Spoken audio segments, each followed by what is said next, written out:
Good morning. Good morning. I can't see you or all these bright lights. What?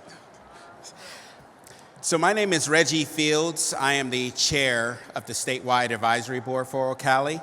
I've had that pleasure for the past several years, and it also gives me an opportunity to get in front of you each year at this wonderful event. I want to thank you all on behalf of the board. I represent the board, as I said.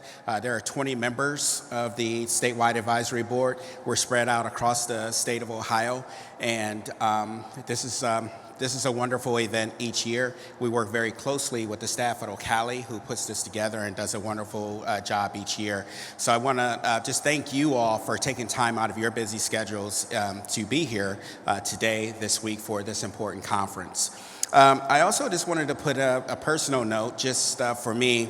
I am a father of a boy, or a man now, I should say. I keep forgetting. He's now 18 years old. And I am very thankful for each and every one of you for the work that you do, for the love, the care, the education that you all give to children like mine each year. It's very helpful for me and my household. And so it really warms my heart that each year that I know that you all take time from your busy schedules to, and I know some of you travel here to be here each year for this event. So I want to personally thank you for being here each year, and especially for being here today. Would you all please give yourself a round of applause? Thank you. So I'll be brief. We have a wonderful program this morning, and I wanted to introduce some very distinguished individuals who will come up right after me and have a few words to say. First will be the Director Kevin Miller, who is from the Opportunities for Ohioans with Disabilities. He'll be first to come up and share a few words, and then we'll hear from Director Jeff Davis from the Ohio Department of Developmental Disabilities. Director Miller.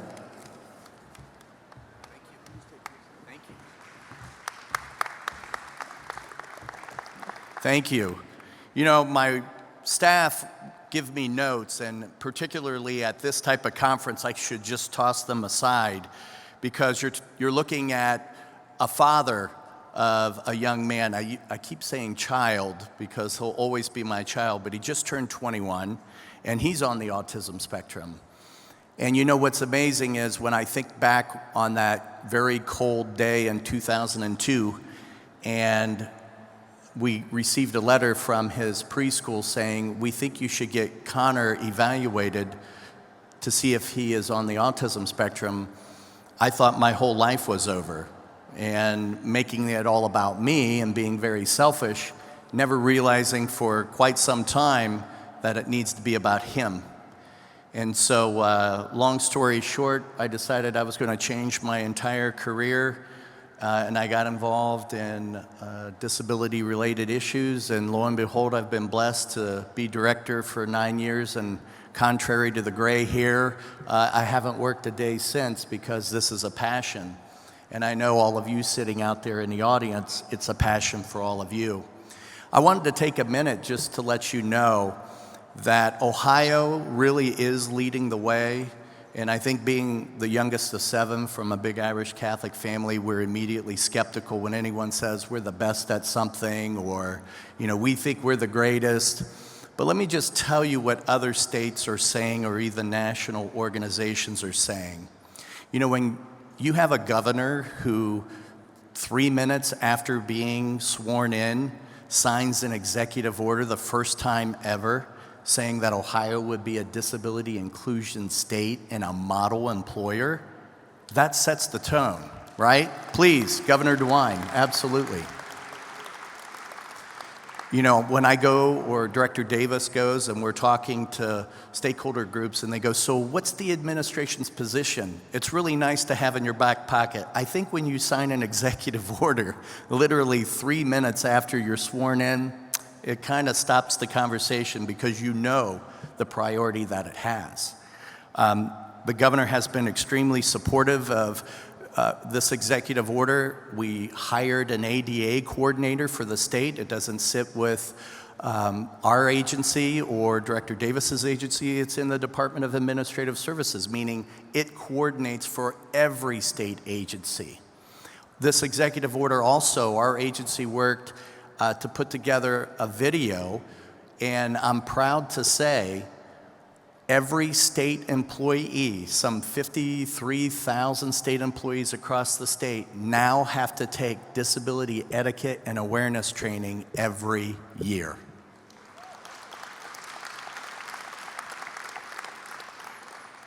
You know, in working with Director Davis and Sean with OCALI, I can't say enough about partnership.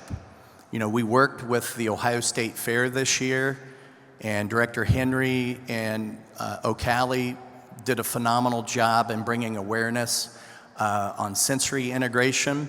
We made the Ohio State Fair, the partnerships within state government, the most accessible state fair in the country. We were able to put wheelchair charging stations permanently in about 6 locations across the state fair. We offered IRA technology, which allows individuals who are blind or with low vision to navigate through the fair by having a personal concierge look through either their phone or a set of glasses and walk them to wherever they need to go. Almost like a Google app to navigate through wherever they go, free of charge. So the partnerships, the quiet rooms, working with the expo center, having none of the midway lights on or the sounds so that we could have you know, those kids who would love to maybe be at the fair, but because it's so overwhelming, had an opportunity to do that. Showing that being a model employer and being a state that's inclusive, those are the types of things that as a partnership we've been able to do and we want to build upon. In October, as many of you know, was National Disability Employment Awareness Month, and we had our biggest, most successful month in the 6 years we've been doing those job fairs. We're now serving more individuals with disabilities at OOD and getting them jobs at higher hourly wages than ever before. And we can't do that without our partners, our providers, our inclusion specialists, and the family, most importantly. I know we've got a lot of people who've asked me questions about our College to Careers program. We've got VR counselors embedded. In fact, I don't even like to say embedded, they're immersed in the college working with students with disabilities, and a large part of them are on the autism spectrum, to help them navigate what it means to be in college and maybe find a better career in a better way of life. Our work with the communication disability law. You know, this comes right from the heart. When my son turned 16 and he said, "Dad, I want to drive," I was like, there's absolutely no way I want this to happen. Someone who was trained in law enforcement like myself, I asked my best friend, who's a Franklin County sheriff, I said, would you do a mock pullover of Connor, who is also his godfather, by the way? So late on a 3rd shift, so don't tell anybody, my friend Joe came over to the house in his cruiser and he said, all right, this isn't Uncle Joe, I'm gonna do a practice run of what I do when I pull somebody over. And so I was watching from a distance in the sweat. You wouldn't believe he did absolutely everything you wouldn't want to do in a traffic stop. Reached aggressively for his wallet when he was asked for it, wasn't making any eye contact, made one-word responses. And I remember going to work the very next day and I said, if I think this way, how many other parents are thinking this way? And so the communication disability law was born. And the idea behind that is individuals with disabilities of any type that have maybe a disability that would impede them with being able to communicate with a law enforcement officer who pulls them over, they can now sign in and give information to the BMV. It's not open to the public and no one can see it except through the LEADS, which is the law enforcement database system. And the officer sees that on the screen and all it says is, occupant in the vehicle may have difficulty communicating. It puts in the mindset of that law enforcement official, because the most dangerous thing they do is walk up on a vehicle, that, okay, I might need to change my tactics. This person may be deaf, this person may be stimming, this person may not give me one, may only be able to communicate through writing something down. And so that awareness that went into effect last October And the amount of people that we've had sign up for this, we're up to over 300 individuals, and you're able to put different license plates. So if your mom or your dad or a brother or a sister, if you're in that vehicle, you can list those plates. And all that is hopefully able to do is be able to make sure where we have seen miscommunication that has ended up in maybe an individual with a disability being arrested, tased, and unfortunately even some who have lost their lives because of a miscommunication between law enforcement officers, hopefully will be able to be narrowed. As I said when I testified, I said, look, if my son's speeding, it's not a get out of ticket free card. He deserves the ticket, which I then said to him, and you're going to pay for it. But it's hopefully another tool of showing the great work that we are here leading the way in Ohio. On the national scene, other states, they're coming here to say, how are you doing that? How are you working with the Department of Developmental Disabilities with employment first? How are you doing those types of things? What's your relationship with OCALI and the work that bringing our counselors in to understand what it means to serve students who are going to college, because it's not something we've really done at this level before, and we're learning as well. So I leave you with saying our main mission is to say we're here to help. And I want to congratulate Sean and his staff for making OCALICON the biggest but also the best so far that it has ever happened. So I wish all of you Godspeed and have a great day here at the conference. Thank you.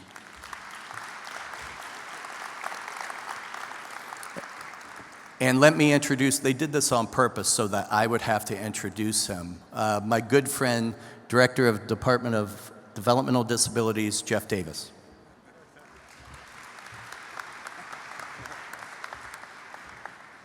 Thank you. I didn't know if he was going to introduce me or not. I think he forgot. Hey, there's a lot of. It's nice to be here with you. This is absolutely outstanding. I don't know if I'm going to steal Sean's thunder or not, but this is the 13th year, and this is the biggest crowd ever. Yes. So congratulations to Sean and his team and to all of you. I love this. You know what I love? I'm the director of the Ohio Department of Developmental Disabilities, so we have a statewide system that supports individuals, right? And we see, right, the entire spectrum and the entire age spectrum, but I mentioned to Sean earlier on, I love the young faces in this room. That means so much. No offense to the older faces like me. I love that you're here, and I love that you're a part of this. So our partnership with OCALI, I want to say this, though. I love also what Director Miller is doing. He just said to you, mentioned a number of things that are his initiative and his team's initiatives that are making fundamental differences, so I applaud that. So our partnership, right, with Director Miller and with OCALI and with others is to help prepare many individuals with autism, and many with other developmental disabilities over their lifespan will need perhaps supports in one way or another. And our job is to design and nurture a system that provides those supports.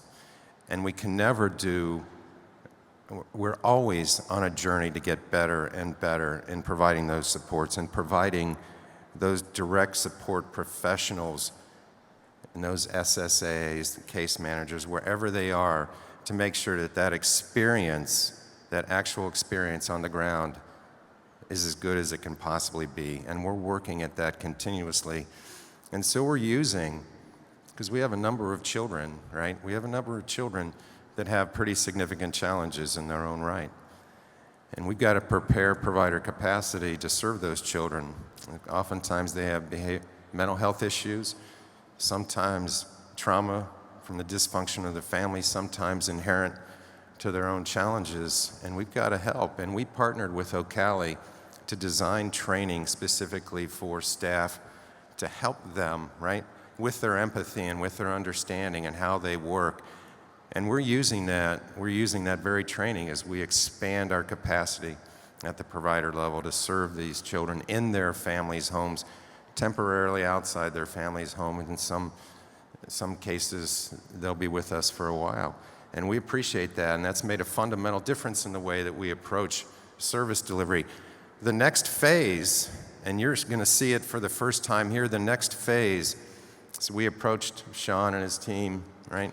And we said, we think technology, we know technology, and all that we can conceive of it in ways that we have not yet are going to be incredibly beneficial to individuals with all types of disabilities. We know this, but we think that technology can also help prepare direct support professionals for their journey.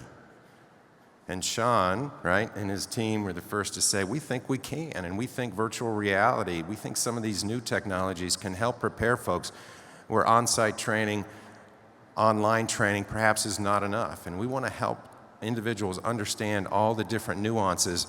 And it was Sean and his team that came up with the phrase, did you notice? Did you notice? And he captured exactly with that phrase what we are after, which is, are we listening? Are we paying attention? Are we skilled enough as professionals to understand what you're trying to say to us in one way or another? And so you're going to get to see, as we do, the first of our modules using virtual reality to train direct support professionals. So I think it's right over here, is it not? Yes? So I hope you will stop by and see it, because this is the very first, and to my knowledge, it's the very first in the country using virtual reality specifically to help train direct support professionals in our systems. We're as excited as we can possibly be, because this is just the beginning. This is just the beginning of ways that we continually nurture and support in an ongoing way those that we're depending on, right? That we're depending on to provide that kind of supports we want. So we love being a partner with you. We love being a partner with you in this room. We will do everything we can to help you. We love you, and we're very appreciative. Thank you.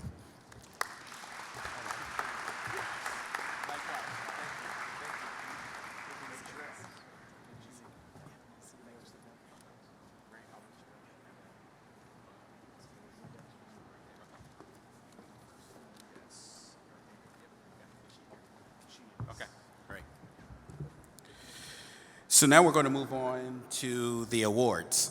And I have the honor and privilege to introduce our first award for this morning, the Margaret Burley Family Impact Award.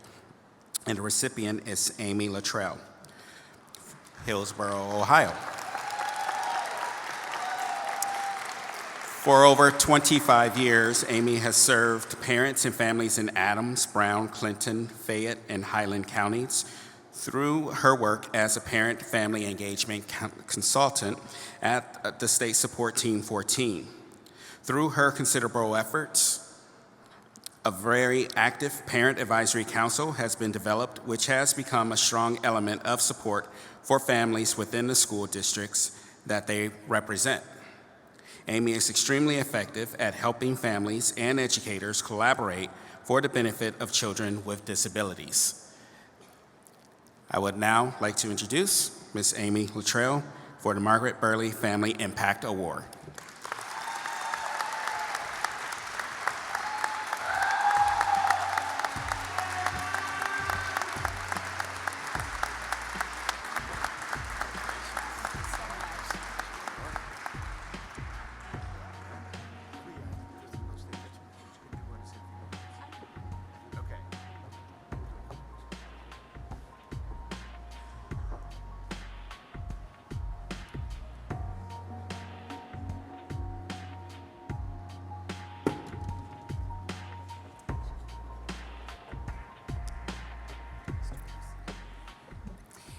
They asked if I'd want to say a few words, and my coworkers have been giving me a hard time about a speech, and I said, no, I won't need to, but I did want to say a few words. This has been a very humbling thing for me, and I'm very honored to receive this award, so I thank everybody that was involved with nominating me and selecting me. I see so many of my coworkers and friends are up front, and I just appreciate all of the support that they have given me over 25 years. That's hard to believe that 25 years have gone by, but I do appreciate all of you and those of you that were able to come today. I looked up the word impact when I found out I did receive this award. And it said it means to have a strong effect on someone or something. And thinking about the work I've done with families, I think that they've had a stronger impact on me. And it's really changed my path, and it has been truly an honor to work with all the families and the Parent Advisory Council over the years. So some of you are in here, and I appreciate all of that. I never thought that my name would be associated with Margaret Burley, but I'm thrilled that I am receiving this award. So I thank all of you and really appreciate it. Thank you.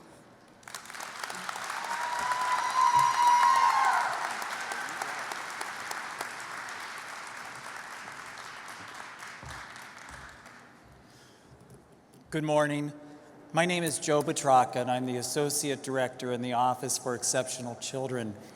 And it is my honor to present the Kathe Shelby Leadership Award to Cindy Tinnell.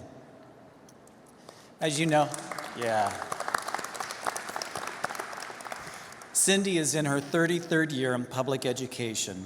She has a strong foundational base as it relates to the academic standards, curricular needs, assessment and testing expectations, and scheduling of her students.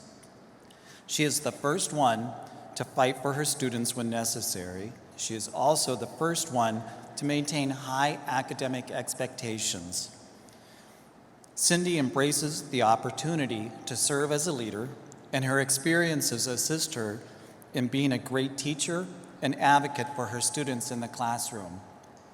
And to my knowledge, Cindy is the first teacher leader to receive this award. Please welcome Cindy.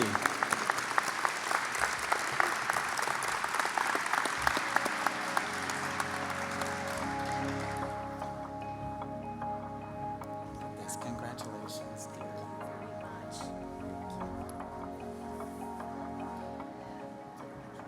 I, too, am very humbled and honored to be receiving this award. I started my profession 33 years ago, and I was lucky enough back in the late 80s to be put in a position in a parent-run school under the supervision of one of my college professors who wanted inclusion back when classrooms were just being brought back to the public schools from separate facilities. And that really gave me a passion and a desire to constantly push for my students and advocate for their rights. When I went into the public schools 5 years later, I was always pushing to make sure that students were being put into the classrooms, but not only put in the classrooms, being supported properly so that they were successful in what they were doing. There's an art to co-teaching. There's an art to modifying and accommodating our students. And if we work together as a team with our teachers from general education alongside us and our administrators, we can do wonderful things for kids. And I just really appreciate the support from my administrative team and believing in me enough to let me do some of my crazy ideas that I have, because I like to think outside of the box and do what's best for my students, no matter what that might be. So I thank my administrators, my husband, my own children.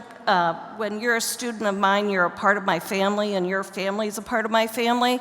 And I appreciate my husband and kids understanding that and being part of that family with my students. So thank you very much, and thank you to the Council for Exceptional Children. I appreciate it.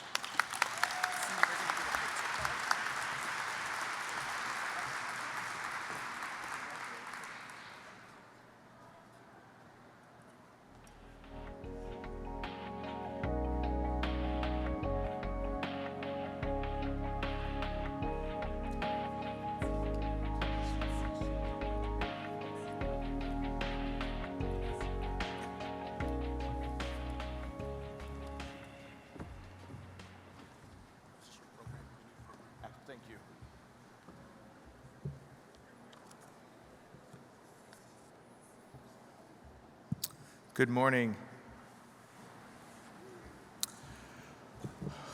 I am Sean Henry, the Executive Director here at OCALI, and it's a great honor for me to be able to give the Lifetime Achievement Award out today.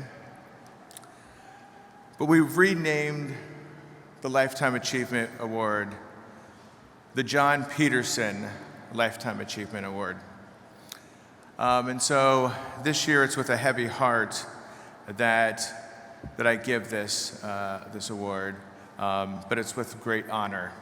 John was the reason you're sitting here today. John sponsored the statute and the language for OCALI to be created. John was a father, a state legislator, and a great advocate. And so he means a great deal to a lot of people in this room and has changed many lives, including my own. So we know, John, you're here with us today, and we do this in your honor. And this year could not be going to a more special person that someone who John greatly respected is Peter Gerhardt, is the Lifetime Achievement Award winner this year. Yes, please give him a round of applause.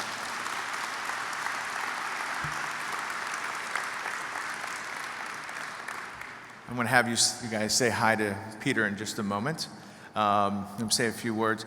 Peter had a medical accident here and was going to join us, but had to cancel, and is, I think, actually at the doctor right now. So we wish Peter the best.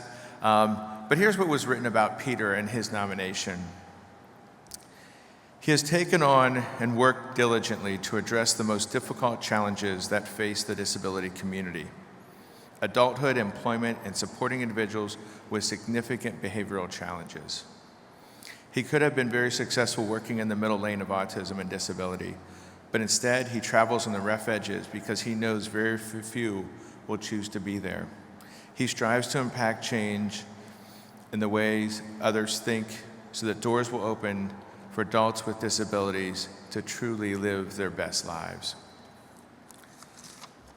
I met Peter over a decade ago. Brenda Smith Miles introduced me to Peter. And if you know Brenda, she only hangs around the best and the brightest, but also people who are really authentic. And Peter is one of the most authentic people you'll ever meet in your life. Peter approaches his work, he practices what he preaches. Every day, Peter is at the school working with individuals, right? Peter believes in every individual. He believes they have something to contribute and works diligently to make sure that happens. No matter how hard it is, he works through it. As we talked about yesterday, Peter believes in, it's the hard that makes it great, because great things happen. And Peter has given up his heart and his life to make sure that this world is a better place. So if you would help me, on the count of 3, I would like you to say, "Thanks, Peter," and we'll send that off to Peter so that it'll help him as he is mending, okay? So I'll give you a second, and at the count of 3, we're gonna say, "Thanks, Peter," okay? Here we go. 1, 2, 3. Okay, Peter, thank you very much. I know you're here with us in spirit. We appreciate it.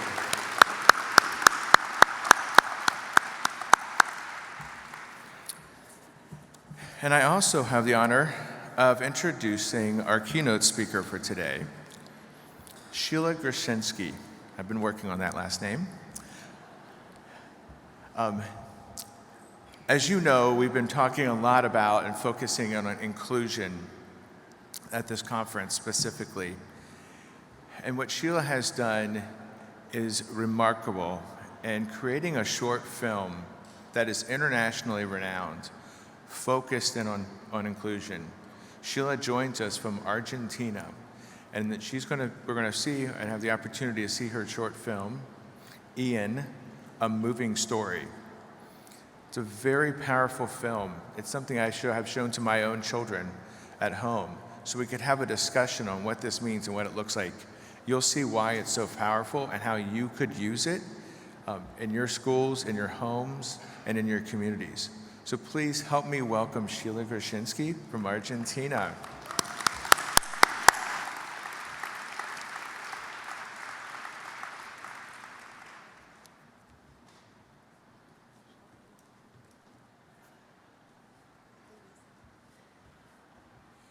Well, hello. I just wanted to thank all of you for being here, for your time. I'm very enthusiastic about sharing our story with you.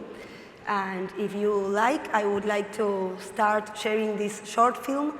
It's based on a true story. My 11 years old son helped to create the message. So let's share it together. And then I'll come back and tell you a bit more about all the work we are doing.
Thank you.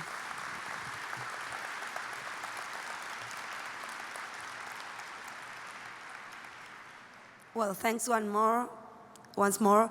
For me, it's really very, very emotive being here to share the story with you. It's been a long trip as a mother to an 11 years old with disability. In this journey, I learned many, many things. I also have 3 more children. All of them are boys. I'm not a producer, but it's one of the things I've also learned due to Jan and, and all the things a mother of a child in this condition, as I always say, we learn a lot about medicine, we learn a lot about education, about legal policies, and production was one issue more in my path. So if you agree, I want to share with you this path, and when I finish, I can answer some questions. Maybe you want to know a bit more about the film or techniques we used or messages, so I will answer them with no problems. Well, as I always said, many things started here with this image. And sorry for my English, I'm trying to do my best. In case there's something you don't understand, please let me know so we work it out together. Well, I had gone with my son to a doctor's visit. Jan was 3 years by that time, and we were waiting a lot. That's something very common in our country. Once you go to the doctor, you have to wait 2 or 3 hours. So once we were in the doctor's visit, the doctor said, Jan has an excellent cognitive level. He's very smart, but he will be delayed as soon as he starts with literacy, as children of his age start with literacy. I remember asking the doctor, what can I do in order to avoid that? He looked at me with a bit of pity and said, we are expecting that to happen. Maybe you can play with him, you could show him the letters, but finally, the result will be that he will be delayed. And he explained me that as he was not able to talk, he wouldn't be able to listen to what he had learned, so that's why he was not going to be able to go to school and have a common education. So that day, I went home very sad. But remember I told you that we waited for 2 hours before getting to see that doctor. On that time, there was a huge hopscotch, you say it, hopscotch, in the floor. And as Jan was bored, I started playing with him. The hopscotch was with numbers. So I remember standing with Jan in number 2, and I asked Jan, do you want to go to number 7? And Jan screamed with joy and went running to number 7. I was quite surprised. Many things happened that day. Then I asked Jan, let's go to number 6. And he moved very slowly and went to number 6. And so I was there playing with him for a few minutes. During that moment, I was not able to see that Jan, I was not only able to see that Jan knew the numbers, but I felt his movement. I was able to see how he processed the information and to read his movements. After going to the doctor and listening to what he had to say, of course I went home very disappointed and sad. But the following day, I woke up, I called my mother, and we bought some, like a floor like that with letters. And I started teaching my son the letters. So I started with the vowels. I introduced him to letter A, E, and I told him, this is letter A, this is letter E. Do you know where is letter A? So Jan shouted and went to letter A. I did the same I did that for the whole day. 5 minutes, well, when I teach him the letters, I came back some minutes after and asked him again the letters. He remembered them. So I started introducing new letters. I felt there was something strange. Jan knew the letters. Finally, I found myself the following day and 2 days after introducing him to letter M, P, N, S. And once more, I could see that my son knew the letters, some of them without me even having tell him what the letter was. So I was invaded by a sadness feeling. I was shocked, I was scared. I didn't know exactly what was happening with me. But instead of being happy that my son was recognizing the letters, I was like very shocked and very sad. 2 days it took me to put the letters again in the floor and asking my son, Jan, are you able to write Mom? My son shouted. It was a joy shout. He screamed, I will never forget it. He was 3 years and 10 months. He went running to letter M. The A was in the other point. He ran to letter A. He turned round and I could feel his movement to go again to M and then to letter A. He wrote Mom. I asked him some more words, Dad, floor, dog, all in Spanish, of course. And Jan was as if he was so happy to show me that he knew what I was asking. I have a short video just to show you how I did to do that. Of course, I was filming and my mother came, my husband, therapists. By that time, Jan had more than 7 therapists. They couldn't believe it, but they came with me, they asked the words, and they just observed. Here is like a short video. I'm asking him to write floor, and it's just that, so that you can see, the video. ¿Vos querés jugar? Those are the letters. ¿Vos querés jugar con las letras, Yanchu? ¿Querés jugar un poco a escribir palabras? ¿Sí? Bueno, vamos a jugar con palabras nuevas. A ver. Una muy difícil. La palabra, muy difícil piso. Mira, el piso. I'm asking him to write floor, in Spanish, piso. It's a 4-letter word. Piso, piso. ¿Cómo se escribirá?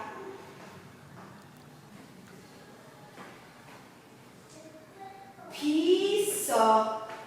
Muy bien, la P de P y ahora piso. ¿Qué letras vienen? Muy bien, pi y ahora falta piso.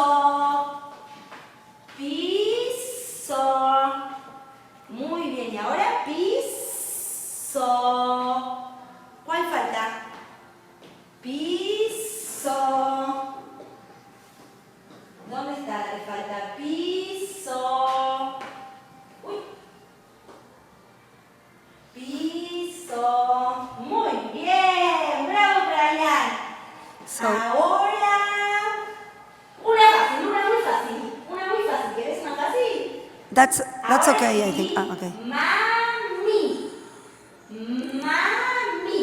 You can stop the video if you want. It's just to show you how the movement. That day, I realized all the times that we were labeling my son, telling him all what he was not going to be able to do.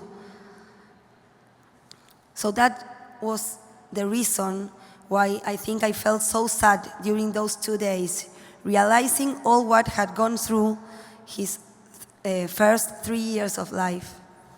And this was like an important point in our lives where we decided to believe in what we see, to being able to push limits. So when Jan was born, many things in our life changed. Jan kicked shelves and showed us the most deep love and the most deepest fire of losing him. Up to that time, I was working in a multinational company. I have a degree in communication and a master in knowledge management. I used to work in companies in order to get better economic results using different techniques. Up to that time, I didn't know that all what I have learned at school and university would be so useful for my role as a mother. Well, what do you see here? Of course, we can see toys, but for me, here I can see fear, I can see frustration, I can see lack of information, I can see many dreams that never came true.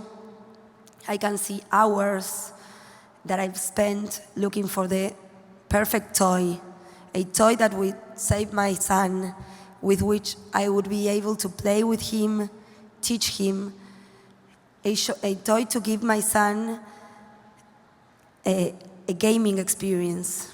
That moment never came, and I just bought plenty of toys that are at my house and with which my son have never been able to play. This picture for me means a stone with the one many mothers and families get in front with the same, how would you say that? Stumbled with the same stone.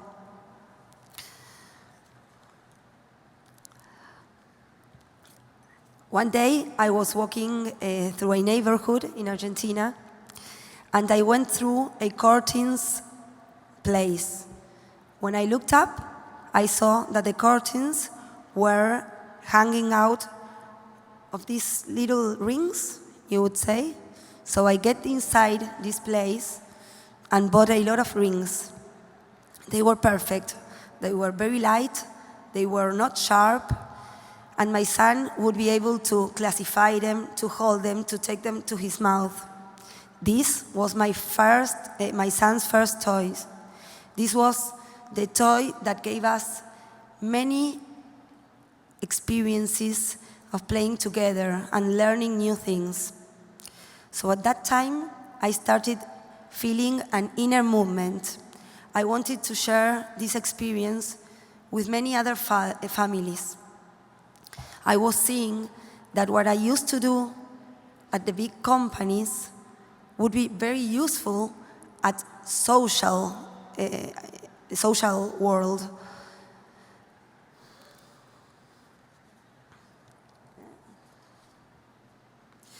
So, as I told you, I worked in big companies. The most common barriers in the companies were that people wouldn't share knowledge. Why? Because knowledge is power. They don't share knowledge because they have like a local effect, which means that people like to use what is created or invented in the country or in the place they work. So these are the common barriers in companies. And I was able to see that for families who grow up with children with disability, things were completely different. We were delighted to share our experiences with other families.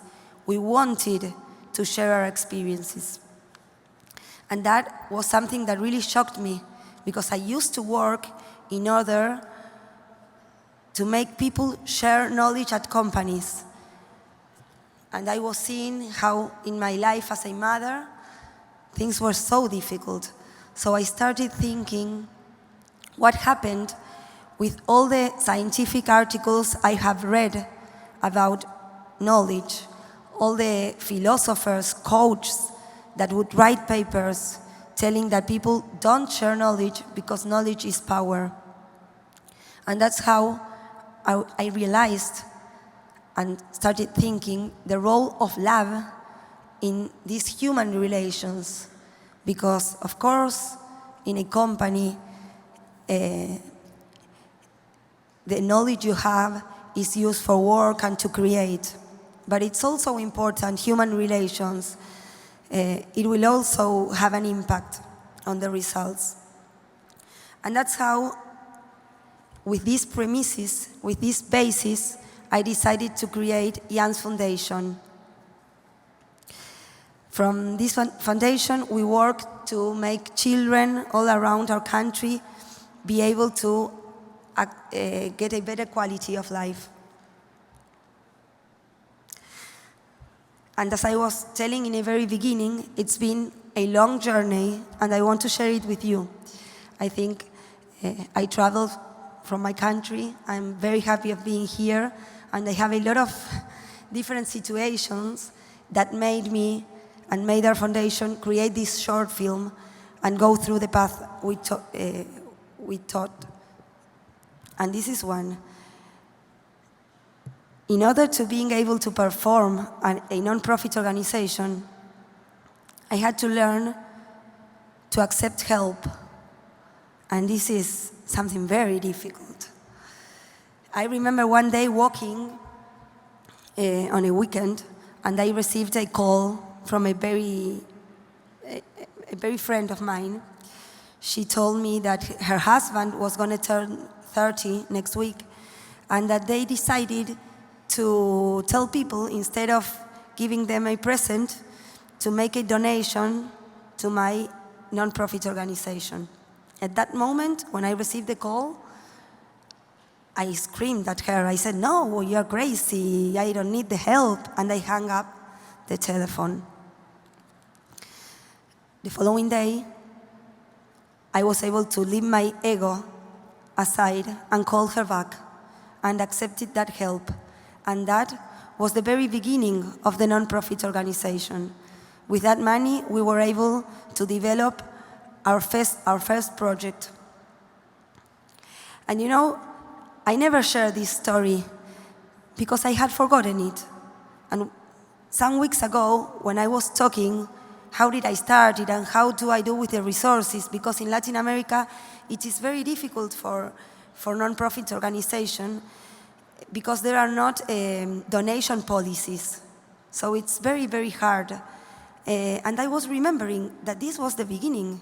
I got a box and put a paper on it, and this was the very beginning, accepting help, which now I think I'm all the time asking for help. It's impossible when you have a child with disability and you won't ask for help, you will get into a hungry person. You will be, because there are a lot of barriers, and you need to ask for help, and to accept help. So I'll show you this short video. Oh, sorry. Can we show the video? Mamita queridita, te quiero mucho. Mamá, feliz día, que la pases bien. Feliz Día de la Madre. Te amo, mami.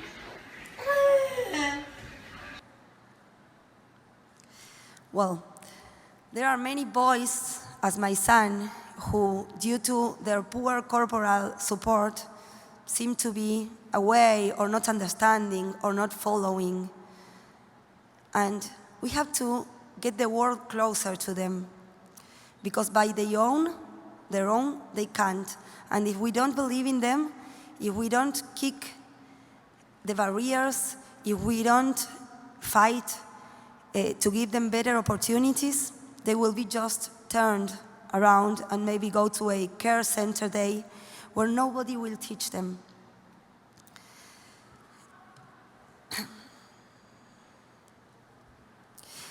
This is a folder Jan used to communicate.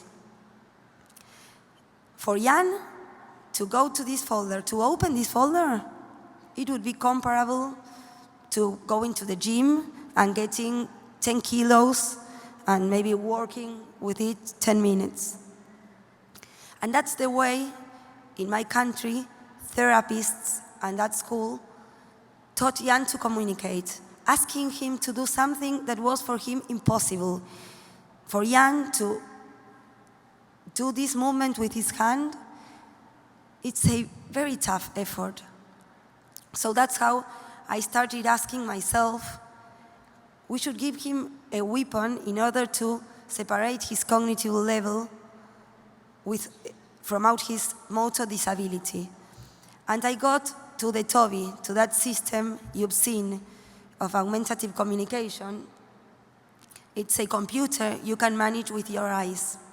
This was in Argentina 6 years ago, and nobody had heard about a computer that you could manage with the eyes. It seems to be that I was getting crazy once more and talking them about fiction. So I went to the doctor and told the doctor I was reading in the internet and getting to know other countries, and he looked at me and said, no, it's not worth it. It's a lot of effort to manage the computer with the eyes. Once more, and as I told you in the very beginning, the instinct made me keep on after that, and I was able to buy this computer, and it changed our lives. And as I told you, with the non-profit organization, we started working to get every children in our country being able to have access to communicating, being able to have the right to play, because it's not only to communicate, it's being able to play. For a kid who cannot play with his hand, who cannot hold a dog, being able to watch a dog in the computer and say, wow, wow, it's magic. So we were able to buy this computer, and as I'm going to share this story with you, but we were alone because, as I told you, the doctors said it's not worth it. The therapists in Argentina were not used to working with it. They used to work with the carpets I showed, the folders I showed. So they didn't know how to manage, and they were afraid about using technology. They also didn't know how to learn. So I was in charge of preparing my son some exercises in the computer so that he could have the experience to activate the messages and being able to speak with us.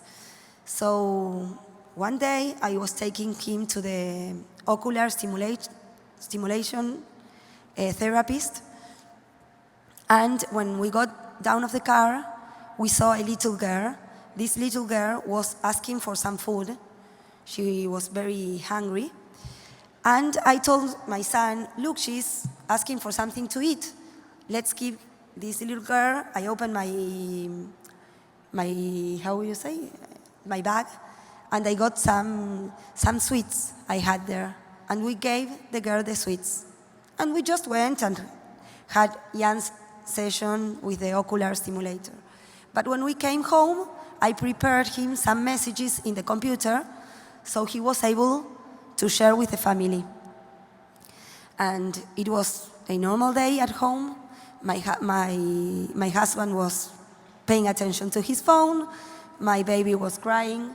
Jan's brother was looking television. He was 4 years old. His name is Ben. And I was sitting with Jan asking him the questions.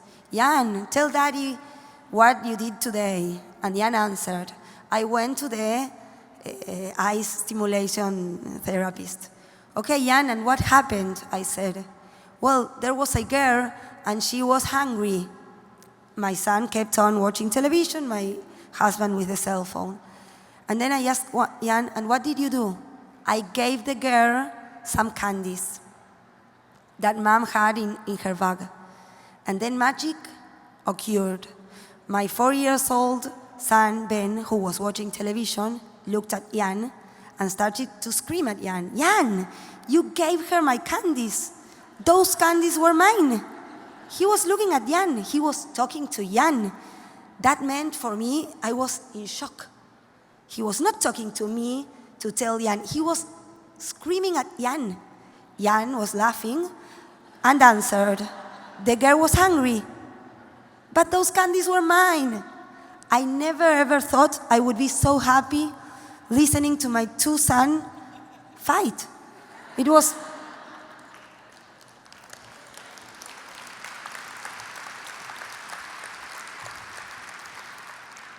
And that was one of many other experiences. But that was the point where I said, we have to share this with many other families. We have to get therapists, get involved in these new weapons. We have to help them learn. My son was the first boy in Argentina using this method, the first one in the whole Argentina. And of course, it was very, very expensive to bring these resources. And social secures did not cover this. So for me, it was a huge effort. And I was able, with a lot of help, to buy the first computer. After that, working with our organization, we were able to give 30 machines to different schools and treatment centers. We were able to teach more than 5,000 therapists about augmentative communication and how to work with these resources. We were able to make government look at them and say, okay, this is something we have to work through the laws. We have not made it yet, but we are working on that. We want every children in our country being able to get to these systems. As if they can work, they need a wheelchair. If they cannot talk, they need this kind of systems or any adaptive system that would help them to being able to play or communicate. Okay. Let me. This is a fence. In this fence, which separates two worlds, and it's taken from the short film, I want to share with you another story which made us start to think about creating the short film. I was taking Jan to the therapist where he was learning to use this computer, and in front of this center we were going, there's a school, a primary school. Every time I went with Jan through that school to get to the therapist where he was learning to use the computer, we would hear many children bullying at him because of his condition. Of course, not only at Jan, but to many other children that were getting to the treatment centers. The first time I was faced with that, I started to walk faster and talk to Jan in loud voice to avoid him from listening. The second time, I started singing. And the third time, my son was crying. So I left him at his therapist. And I remember getting to the school. I remember my finger in the, how do you say, in the bell. I wanted to talk with the principals. I was like thinking all the insults, all the bad words, all the sentences I was going to tell them. But it took the principal more than 5 minutes to come, and the door was left open, and I was at the school looking, and in front of the school was the therapy center. And in a way, I was able to experiment a transformation. I felt I was there with the children playing and looking at the treatment centers. Children with wheelchairs, with help, some of them needed help to breathe. Some of them were with walkers, ambulances coming to bring those children. And in a way I was realizing and I was observing a hard reality in which I'm inserted in my everyday life. And sometimes I don't stop to think in all the difficult things we go through. We just try to naturalize it and keep on. But that day, I was in front of many children, and in a way, I started asking myself, what differentiated me, Sheila, as a young girl, from all these boys that are here at the school, maybe bullying at these children? And I said, nothing. When I was 10 years old, when I was 11 years old, 12 years old, I knew nothing about disability. I would not have known how to play with a boy like my son. So, in a way, when the principal came I just told her, hello, you are in front of a very hard reality. How do you work this with your children at school? And she answered, I don't know, I don't have the resources. And I just went. Of course, after leaving that school, I sat very close to the school and cried for 45 minutes, cried a lot. And when it was time to reach my child, I went to the treatment center. I crossed the street because it was a street.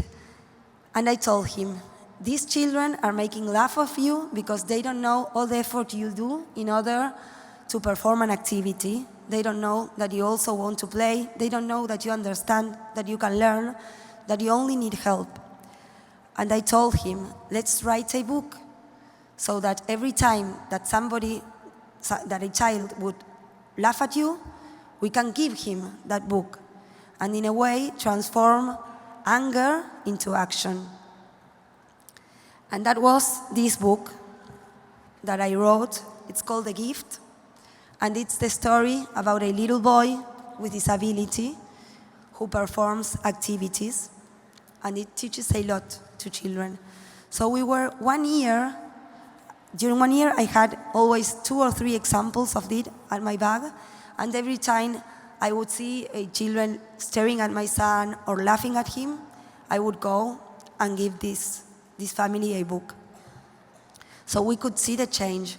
Once you give children the weapons, once you teach them, it all changes. They feel empowered. They know how to treat them. They know that they can talk to them. They know that they can help them. And that's so important. And that during that year where I could see the differences, where I could see that the same child that was laughing at my son or that was bullying at him, after reading the book, would come close to Jan, first of all, would ask his name, what's your name? Something so simple like that. And then maybe would ask to push his chair or will tell him a story or something. So 1 year later, we said, we want this to get to every home. And I decided to go and knock the door to Juan Jose Campanella. He's a very well-known producer in Argentina. I didn't know him, I just went to his place. I told him that story. I went with a book in my hand. And I told him that I wanted this message to get around the world. He read the book, he loved the story, and he called me back 1 week later.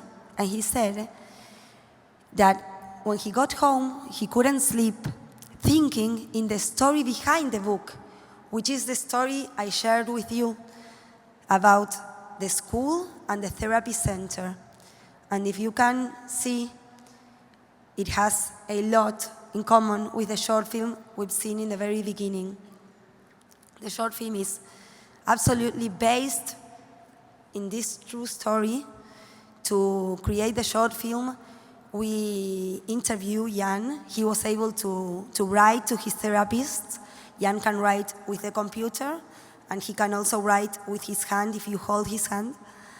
And he said that that day he felt very sad because he wanted to fly and give a hug to those children and tell them that he wanted to play, but he couldn't. And that's why in the short film you can see the fence and going through the fence. And well, there are many other messages, but it's really touching for us because it's absolutely created, transforming this anger, this sadness situations into something great. I had the chance to go back to that school and show them the book, and then show them the short film, and tell them thanks. So these are some images we've seen, how important it is to being able to get to the children with disabilities, and not to try to push them to our side, but understanding that when we include, a huge transformation occurs, and have you seen that there are like little pieces in the short film that the characters are made of little pieces? At the end, when all the characters get to the other side of the fence, these little pieces mix up and you get one piece of the other and so on. And I really think that this happens, that this occurs when you have a child in a classroom. All the children inside that classroom learn. They learn a lot. With the short film, we achieved a lot of important things. And this is something very, very nice that happened, and I want to share with you. As you can see, these are the most important channels, TV channels for children. You have Disney, Cartoon Networks, Nickelodeon, Paka Paka, YouTube Kids, and Nickelodeon. They all got together to launch the short film on the 3rd of December. Once more, they got together. They compete. Nobody could believe that their logos were in the same piece of work. I mean, to being able to do this, we worked for 6 months, all the legal situations and things. And when we presented the short film at the government in Argentina, we were able to go to the President's house and we launched it. People from Disney and Cartoon Network, Nickelodeon were together for not only for the picture. They got involved because of inclusion. Inclusion made them do something they never. First of all, it never happened in the industry. It's not something common to see channels who compete to get together, and they did it because they wanted to promote inclusion. They were touched by the message, and that's something very good. The short film received more than 130. Thanks. And an important thing I always say, this is an example of a big industry. If we could make this happen in many other industries, and that's why I always tell about it and show all the difficult things we had to go through. 6 months working because things very strange happened, as for example, what would go first, Disney, Cartoon Network, or Nickelodeon? We had to solve many things, very like legal things, but the industry got together, and many other industries could do the same. The short film received more than 130 awards in different international festivals. During this year, the film was not in the internet. Now we are sharing it in the internet. You are all going to be able to use it at schools. We took the short film this last year because in order to compete in these festivals, the short film was not able to be in the internet. And it was important to receive these international selections. It was, I would say, a management decision. And it was hard for me to take the decision because we made a short film in order to get to all the homes and all the schools. And at the same time, I was saying, this year, you are not going to be able to show it. But it was a way to be sure that it was going to be recognized. And once we leave the short film, the impact will be much bigger. And if I have to talk about impact, I will show you this. This, for me, is impact. This is a school who saw the short film and launched a project called Project Jan. And during a week, they were working on inclusion situations. Can you please show the video?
I've got to this video in Twitter, and if I have to describe achievement, this is perfect.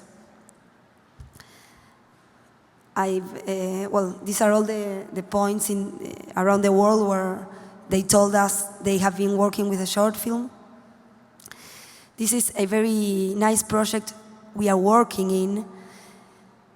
We are making an educational module in order to work inclusion at class from kindergarten to 6th grade, where children will be able to work with inclusion related to each subject, maths, social science, and we are creating this with the characters of the short film.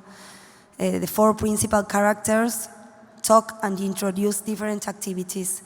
And we are working with a very big company that works with schools and books. So I'm enthusiastic about reaching the world with this powerful weapon. Okay, and finally, and once more, I think it's the first time I talk about this in a presentation. As I told you in the beginning, I came here to share a path that took me to create this non-profit organization and share with you all the barriers we went through and all the dreams we have.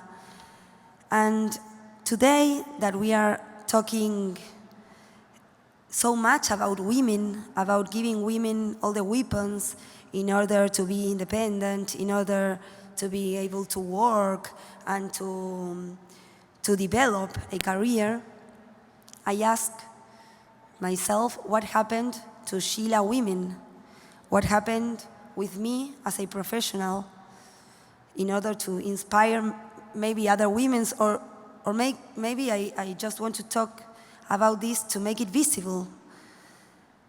And I find a nice way to share with you, and once more it's sharing an anecdote, you say, a situation I remember, and it would be something like this. After the first years, Jan was born. Jan was 4 or 5 years old. I had already created the non-profit organization. We were doing a lot of things, but as I told you in the beginning, we were working a lot in order to get the money to sustain the organization. And I was also feeling a need to keep on improving in my career and keep on developing myself. Sometimes for a mother, and especially if you are mother to a son with disability, it's hard to say that you are needing to keep on with your development. Maybe I was ashamed of saying it, but I was able to process that information, and I was given a chance after 5 years of taking care of my children in a very big company working with knowledge management. By that time, I didn't realize once more that the most powerful weapon I had to perform my work at the company was what I've learned during those 5 years. Being in charge of a house as a mother to Jan and my 2 other children by that time meant knowing about administrative things, Jan had more than 7 therapists coming to my house every day. I had to accommodate all the organization things. I had to learn about law in order to make my secure insurance cover the treatments. I had to keep all that team together, motivated. So at that time, being in charge of my house would be similar as being in charge of a small company. I always say it like that. It's what I feel. So I was at work at my work, and maybe I was in a meeting. I had an important role. I had 20 persons in charge, and I treated with the director of the company. Every day at 12:45, I had an alarm in my cellular phone. And no matter what I was doing, maybe I was in a meeting, maybe I was alone, or maybe I was in the directory with the CEOs of the companies, I would get my phone slowly when I could. I would get to the elevator. Sometimes I would disappear as going to the bathroom. Nobody knew what happened after that alarm. At that moment, when the alarm sounded, you say, when I received that alarm, the important things transformed into basic needs. I rushed into Jan's school. The company was in downtown. I had to take the subway, 40 minutes. So I would rush into the subway. I would sit 40 minutes until I got to Jan's school, 2 blocks apart from Jan's school. And every day I will find the same scenario. I got into the school, I walked very slow in order not to interrupt Jan's classmates and Jan. I would get Jan from his hand. Jan, if you get him from the hand, he can walk. And I would go to the bathroom. Every day at 12:45, I had an alarm in order to go to Jan's school so that he could pee. Jan, with 5 years, had left the uppers, and he had a perfect control of the situation. But when I started to work at the big company, I don't know why, he decided not to pee with any teacher. So if I didn't go every day to the school, Jan wouldn't pee. So I would get him at 4:30 in the afternoon without peeing in the whole day. So I couldn't with that. It was too much for me. So after maybe 1 day or 2 days of trying, I decided to go to school. So every day I would go to school. Nobody knew it during the 2 years I worked on the company. I was known as the person who disappeared at lunchtime. More than once I've heard, no, do not arrange a meeting at lunchtime because she needs to eat. Nobody knew. But you know what? I think not even I knew. I didn't stop to think what I was doing. I just acted by instinct. I acted as a mother, but as a professional, because that alarm was the alarm that allowed me to keep on with my professional growth. I also needed. So I think it's a good chance to share this nice anecdote so that we can make visible what many times is invisible. Behind that alarms, we can be in front of a mother going to the most important, like a cita, you would say, like the most important thing in the day, or having to do the most important thing in the day. And many times it's invisible. This is only an example of different situations a woman, mother, and especially if she's a mother of a child with disability, has to go through. So well, I just wanted to end my presentation sharing this with you, and a short video showing all what we do in our organization.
Well, thanks one more.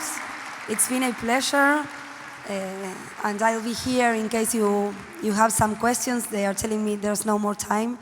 But once more, thanks a lot. I will be, they told me we have some time after this. Okay.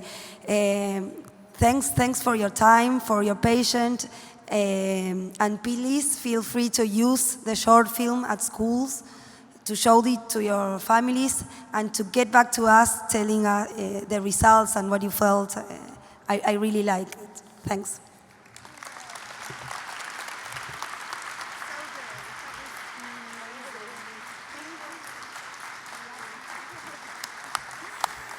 So we were going to take questions from in here, but we know we could spend hours with Sheila, so we're going to go ahead and let her get comfortable in the presenter meet and greet. So again, if you turn right, she'd be glad to visit with you and answer questions, talk about the film and the foundation. So once again, we're just thank you for being here today. We hope you have another exciting day. What a morning already.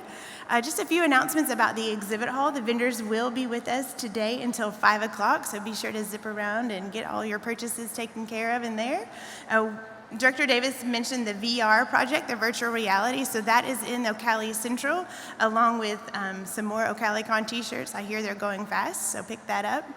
And be sure to check inside your tote bag. A few of you are the lucky winners of a golden ticket. So if you have received that, you can turn it in for a special prize bag. But we hope that you'll have a great afternoon, continue to engage with one another, and have a great day.